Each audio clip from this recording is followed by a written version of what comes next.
আজকের দিনটা একটু বিশেষ দিন, তার কারণ হচ্ছে একটা ইন্টারন্যাশনাল উইমেন ডে।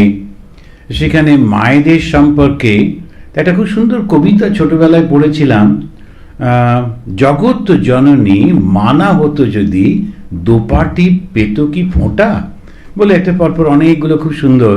তো এই যে বিউটিটা আমরা জগতে দেখি, তো কবি বলছেন যে creator must be mother, a lady. তো উনি নিশ্চয়ই কোনো মহিলা, তা না হলে এত সুন্দর করে এই ক্রিয়েশনটা হতো না।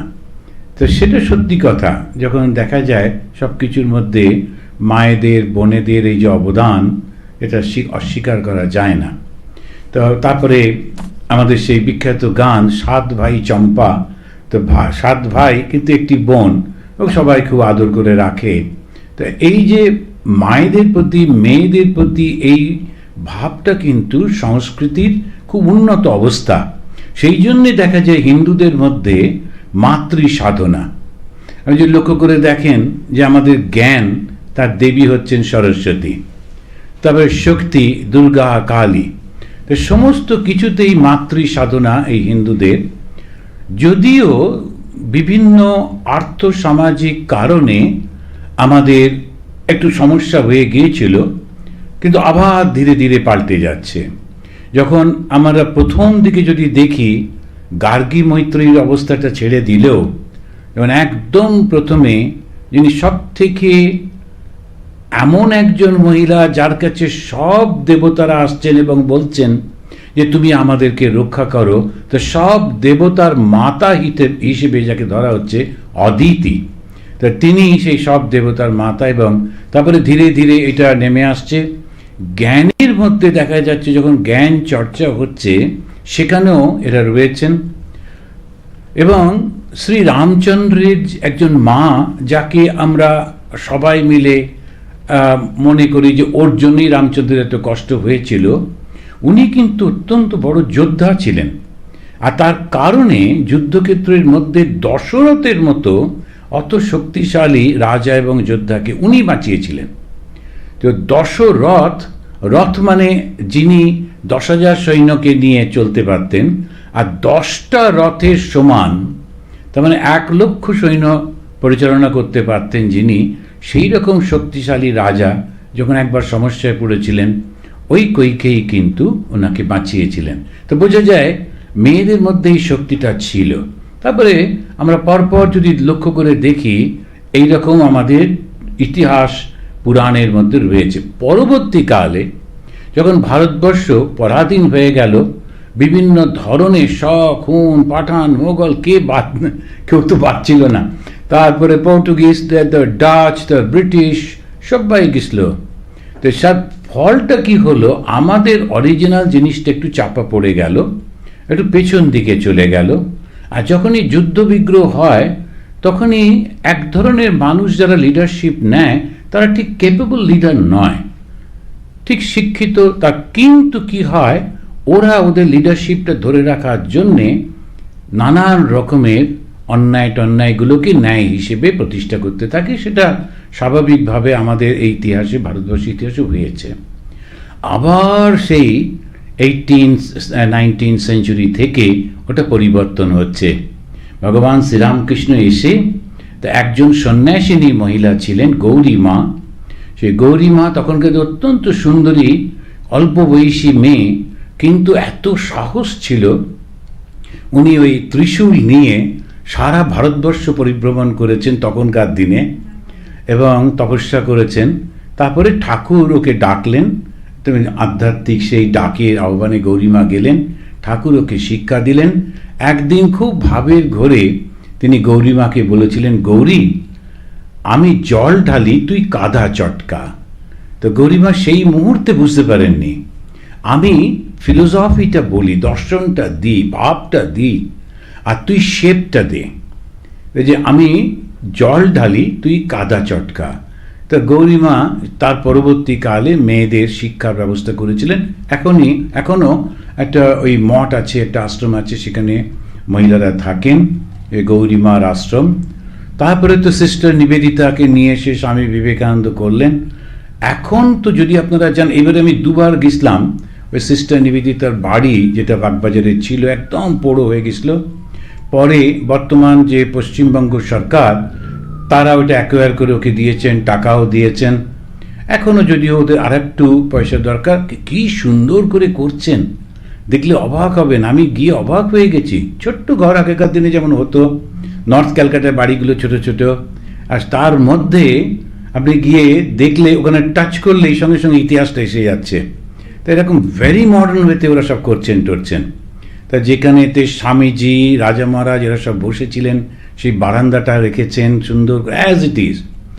এমনকি ওই যে রেন ওয়াটার যে পাইপটা পুরনো ওটাই রেখে দিয়েছেন। তো এই করে ওরা মায়েরা খুব চেষ্টা করছেন, ভেরি ইন্টেলিজেন্ট। ওখানে দেখলাম অল্প বয়সী সব মেয়েগুলো যারা সন্ন্যাসিনী, কিন্তু সো ক্যাপেবল, বাবা এত সুন্দর করে সব করছেন, আমার খুব ভালো লাগলো। আবার সঙ্গে সঙ্গে যে মাতৃভাবটা, আমরা যখন একটু পড়াশুনো শিখি, একটু কিছু হয় আর ওই অন্যটা বাদ যায়, এটা কিন্তু তা নেই, দুটোই একসঙ্গে। এত শিক্ষিতা, এত ক্যাপেবল, ওইগুলো অর্গানাইজ করা মেয়েদের পক্ষে কম নাকি? কোম্পানিগুলোর সঙ্গে যোগাযোগ করা, কোনটা কি করবে, অ্যান্ড হাইলি টেকনিক্যাল জিনিস সেগুলোকে বুঝতে পারা।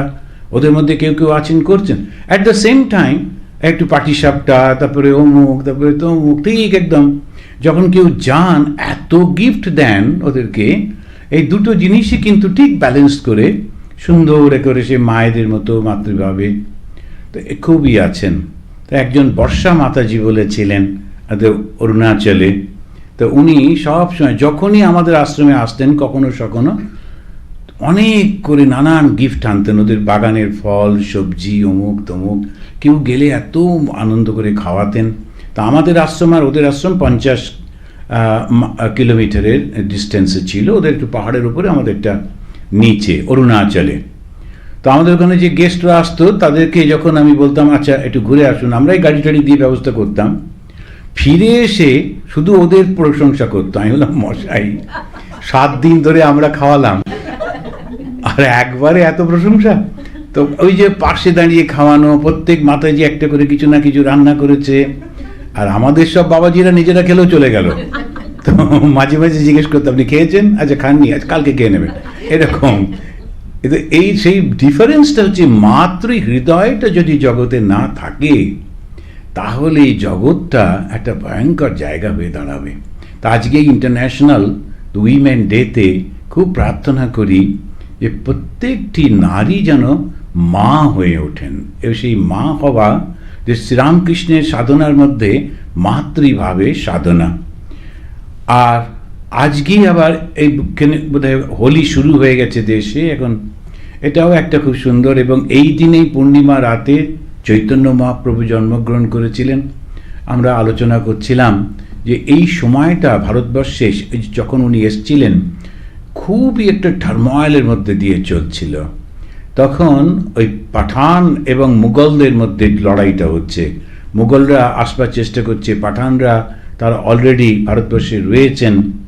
তো এই দুটো দলে যুদ্ধ হচ্ছে আর মারা পড়ছিলেন, কষ্টের মধ্যে ছিলেন এই সাধারণ হিন্দু যত মানুষ, তারা যারা। তারপরে যখন ওরা দেখছেন যে যাদের কাছে যাচ্ছেন সমাজপতি যাদেরকে বলা হতো, তো এই সমাজপতিরা তখন ওদেরকে দূর করে দিচ্ছেন, তোমরা আমাদের কাছে এসো না, ছুঁয়ো না, অমুক করো না, যেটা সম্পর্কে পরবর্তীকালে স্বামী বিবেকানন্দ রামকৃষ্ণ পর্যন্ত খুব কঠোরভাবে বলেছেন যে ভারতবর্ষের সিস্টেমের মধ্যে একটা খুব সুন্দর ভাব। আজকে আমাদের যখন আলোচনা হচ্ছিল আজকে আমাদের বেদান্ত সোসাইটিতে, তো সেইখানেতে এটাই আমি বলছিলাম যে 4টে আশ্রম আর 4টে বর্ণ এই ভাগ করা হয়েছিল যাতে সোসাইটিটা খুব সুন্দরভাবে চলে। তো যেমনভাবে ওরা যখন অবস্থায় ছাত্র অবস্থায় একটা রয়েছে, তারপরেতে গৃহস্থ অবস্থায়, তারপরেতে সে একটু রিটায়ারমেন্টের পরে তার যে নলেজটা সমাজের জন্য সে দিচ্ছে, এবং ফাইনালি মনটা উইথড্র করছে সন্ন্যাস, সেও এরকমভাবে। আর একটা হচ্ছে বিভিন্ন বর্ণ, ইন্টেলিজেন্ট যারা তারা ব্রাহ্মণ, পরবর্তীকালে অন্য যারা রক্ষা টক্ষা করছে তারা হচ্ছে ক্ষত্রিয়, বৈশ্য, এরকমভাবে তারা করা হয়েছিল। প্রত্যেককে বলা হচ্ছে ভগবান বিষ্ণু থেকে এটা আবিষ্কার হয়েছেন এবং ইত্যাদি। তথাপি এই যে সময়টা এলো তখন ওই কিছু লোক যারা একটু বর্ণাশ্রমের উপর দিকে ছিল, তারা অন্যদেরকে একেবারে পায়ের তলায় দাবিয়ে রাখতে চাচ্ছে। আর সেইটা এত নিষ্ঠুরভাবে হতে লাগলো যে ওরা তখন মনে করতে লাগলো বিদেশি ধর্ম গ্রহণ করলেই বোধহয় ভালো। এখনো এমন অবস্থা ছিল যে যখন সে বেচারি হিন্দু ছিল তখন মন্দিরে ঢুকতে দিত না। এবারে যেই গিয়ে সে ধর্ম পরিবর্তন করে এসে গেল, জাস্ট একটা নামটা চেঞ্জ করলো, গটগট করে মন্দিরে ঢুকছে, তখন আর তাকে কেউ আটকাতে পারে না। এরকম অনেক ঘটনা আমাদের অনেক সময় বোকামি হয়ে গেছে, ভুল হয়ে গেছে। এখনও কিছু লোক এই ভুলের মধ্যে রয়েছেন, কিন্তু চৈতন্য মহাপ্রভু এবং তার ট্র্যাডিশনে শ্রীরামকৃষ্ণ এরা সব সময় কিন্তু বলছেন ভক্তের জাতি নেই। এই জন্য চৈতন্য মহাপ্রভু একটা বড় থালাতে তারা সেই চিড়ে মহোৎসব হতো, সেই চিড়ে দিয়ে সবাই মিলে একসঙ্গে খেতেন। ভক্তের জাতি নেই এইটা উনি, আর সবাই কৃষ্ণ নাম করতে পারে, এই ভাবটা উনি এনেছিলেন।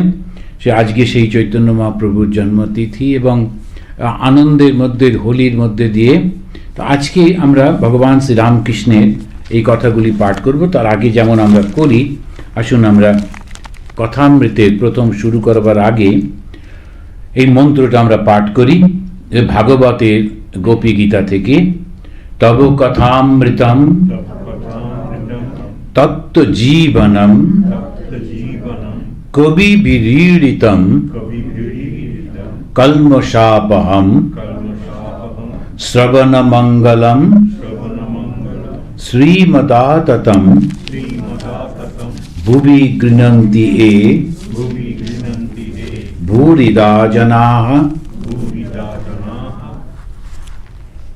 এখন শ্রীরামকৃষ্ণের যে অবস্থা যখন তিনি আসছেন 1836, আর চৈতন্য মহাপ্রভু হচ্ছে 14, এই 300-400 বছরের যে ডিফারেন্স, তো সেই সময় একটা অবস্থা ছিল, শ্রীরামকৃষ্ণের সময় আর একটি অবস্থা, কিন্তু দুটোই খুব কঠিন অবস্থা। শ্রীরামকৃষ্ণের সময় তখন ব্রিটিশরা রাজত্ব করছে এবং তারা কিন্তু মন্দির ভাঙা, মানুষ কাটা এসব কিছু করতো না। তারা যেটা করতো সেটা হচ্ছে ইকোনমিক্যালি উইক করে দিত, সমাজটাকে ইকোনমিক্যালি উইক করে দিচ্ছেন এক, আর দুই, শিক্ষার নামে তাদের মধ্যে সেলফ কনফিডেন্সটা নষ্ট করে দিত। যখন একটা সমাজ গড়ে ওঠে, সেই সমাজের সব থেকে বড় শক্তি হচ্ছে তার সংস্কৃতিটা। তো এই সংস্কৃতিটা যখন নষ্ট হয়ে যায়, যেমন আমাদের সংস্কৃতিতে কি ছিল, হিন্দুদের সংস্কৃতি মাতৃদেবো ভব, পিতৃদেবো ভব, অতিথি দেবো ভব, এরকম করে শিক্ষককে সমস্ত সমাজের প্রত্যেকের প্রতি একেবারে দেবত্ব আরোপ করা হতো। এই তো ছিল আমাদের সংস্কৃতি। অর্থাৎ তুমি বিনম্র থাকবে কেন, এই সবার জন্যে তুমি রয়েছ। এবার সে যখন বড় হচ্ছে, ছোটরা আবার সেইভাবে আসছে, বলে সমাজের মধ্যে একটা খুব সুন্দর প্যারিটি ছিল, সব কিছু খুব সুন্দরভাবে চলত। এখন সেইটি আস্তে আস্তে নষ্ট হয়ে যেতে লাগলো শিক্ষার নামে। যেমন ডিরোজিও, ডেভিড হিয়ার এরা সব আসতে লাগলেন, শিক্ষা দিয়েছেন, ইংরেজি শিক্ষা দিয়েছেন, আমরা অন্য পৃথিবীর সঙ্গে যোগ করতে সুবিধে হয়েছিল, সবই ঠিক। কিন্তু সঙ্গে সঙ্গে যেটা হলো সেটা হলো আমাদের এই কালচারটা নষ্ট করতে লাগলেন।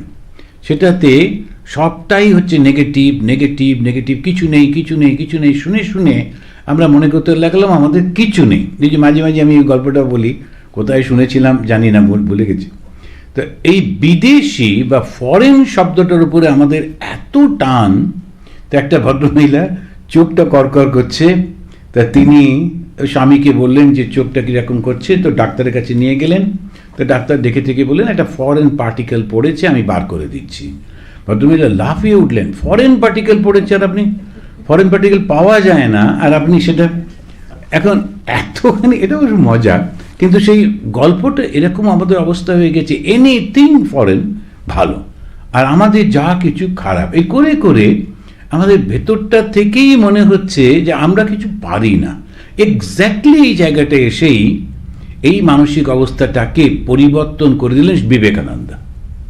এই যে এখানেতে আমাদের এই শিকাগোতে 1893-তে যে বক্তৃতা দিলেন, তো what is the effect of Vivekananda after parliament of religion, যখন জিজ্ঞেস করা হয়, একটাই, he brought back the self confidence in the hearts of millions of Indians.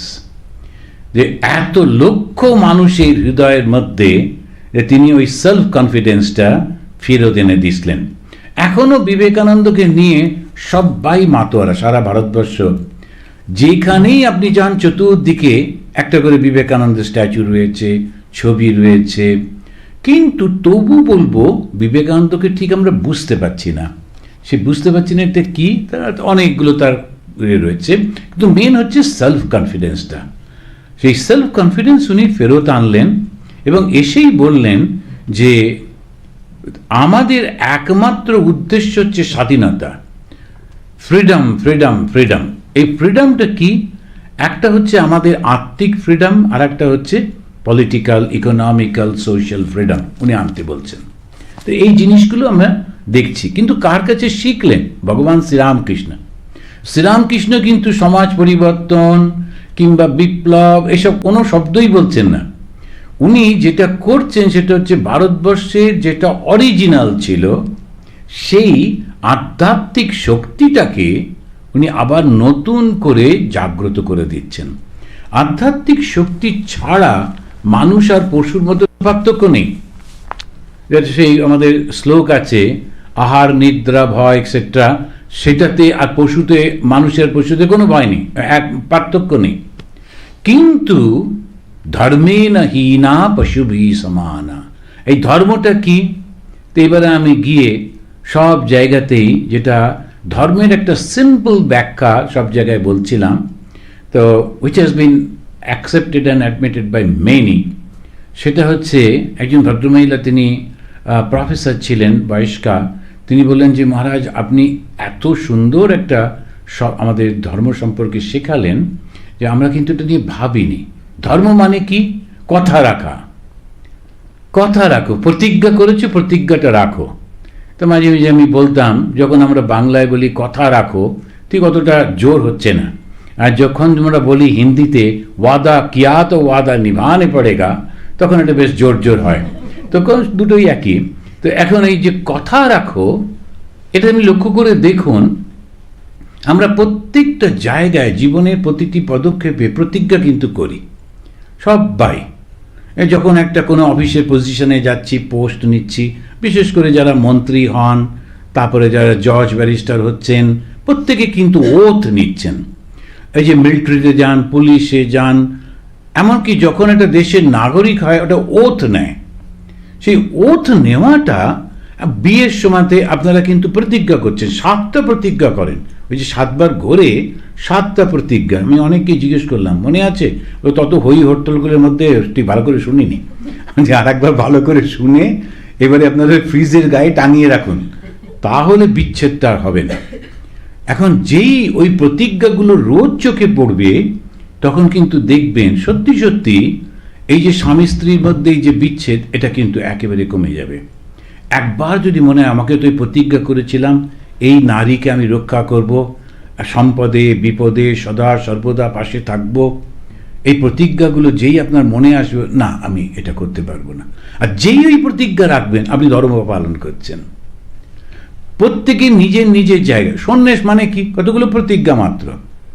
আমরাও কিন্তু এই যে অগ্নির সামনে, তা গুরুর সামনে আমরাও কতগুলো প্রতিজ্ঞা করি। বাস এই প্রতিজ্ঞাটা যদি তুমি ভেঙে দাও, তাহলে তো তুমি আর সন্ন্যাসী থাকলে না। তো সমস্ত জায়গাতে ঠাকুরের উদাহরণ দিলাম, যে ঠাকুর একজনকে কথা দিছিলেন মাঝরাত্রে, এক বলেছিলেন আমি বেড়াতে যাব তোমার বাড়ি, ভুলে গেছেন। মাঝরাত্রে ঘুম ভেঙে মনে পড়েছে, ঠাকুর তো অমনি একটা হ্যারিকেন নিয়ে গেছেন ওর বাড়িতে, প্রতিবেশী, তাও বেশ অনেকটা রাস্তা। আর ওই রকম সময় অন্ধকারে গিয়ে দরজায় চৌকাটে পা দিয়ে তার বললেন, ওগো আমি এসেছিলাম।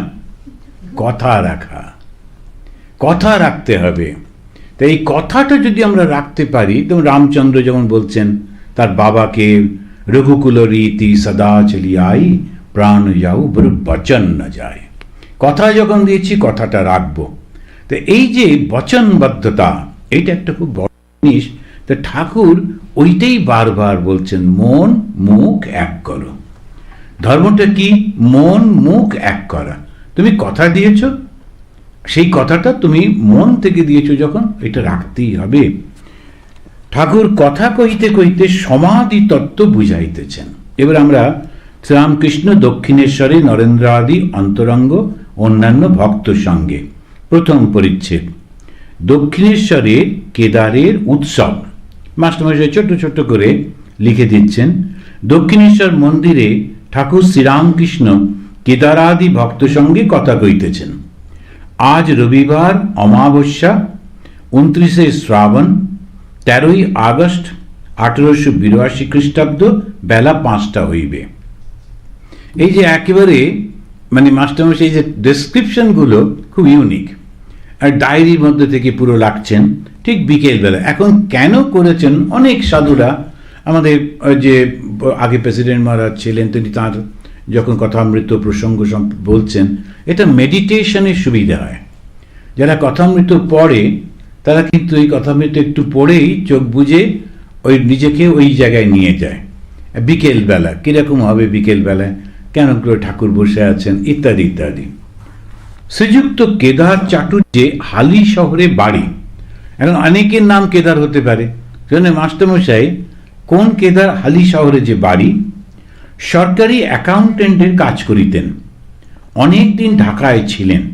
সে সময় শ্রীযুক্ত বিজয় গোস্বামী তাহার সহিত সর্বদা শ্রীরামকৃষ্ণের বিষয় আলাপ করিতেন। ঈশ্বরের কথা শুনিলেই তাহার চক্ষু অশ্রুপূর্ণ হইত।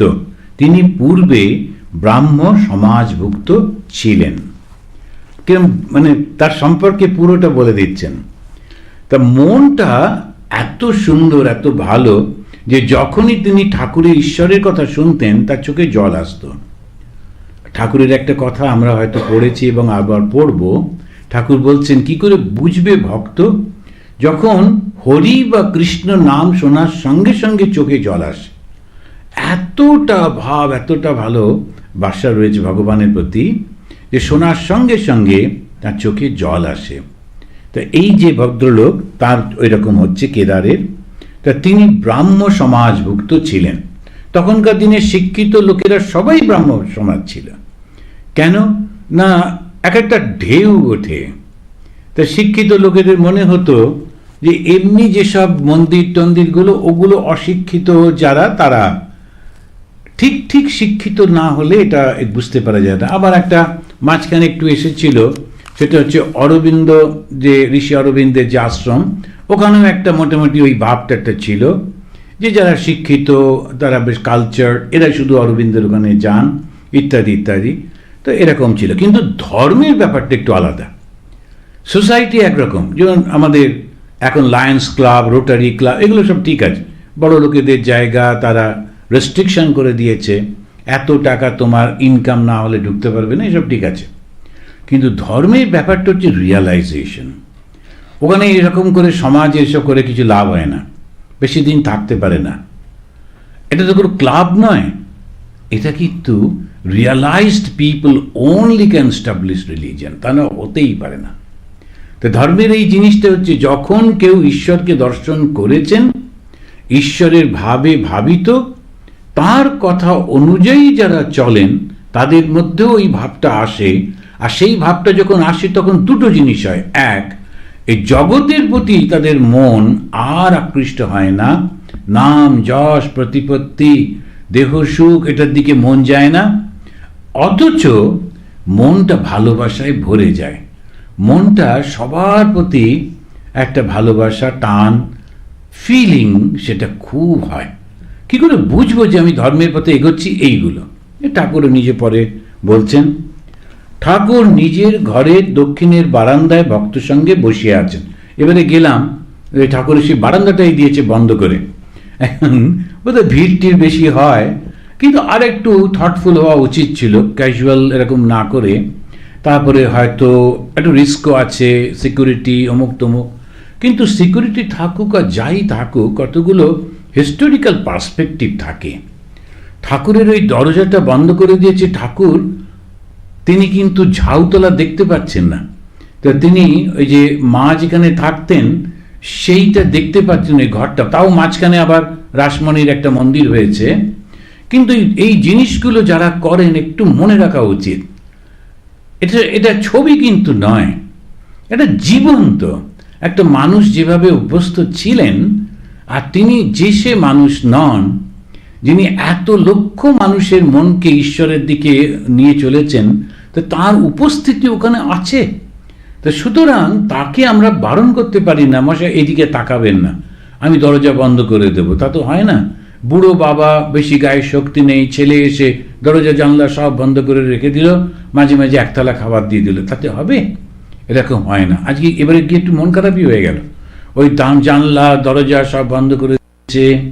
তারপরে পুলিশ আছে, পুলিশ তো পুলিশই, তো একটু রাফ বিহেভিয়ার মানুষের সঙ্গে, যারা ভক্তি করে আসছে ঠাকুরের কাছে, তাদেরকে পুলিশকেও একটু ট্রেনিং করা, যে তোমরা বাবু একেবারে পোশাক না পরে এমনি সিভিল ড্রেস পরো, আর যেন ভলেন্টিয়ার এইভাবে মানুষকে সাহায্য করো, মা এদিক দিয়ে আসুন, আপনারা এদিক দিয়ে আসুন। কিন্তু আমাদের দেশে ওইটা ঠিক পেরে ওঠে না, তার কারণ জনসংখ্যা এত বেশি যে ওই দায়িত্ব করতে করতে ওই ভাবটা চলে যায় হয়তো বা।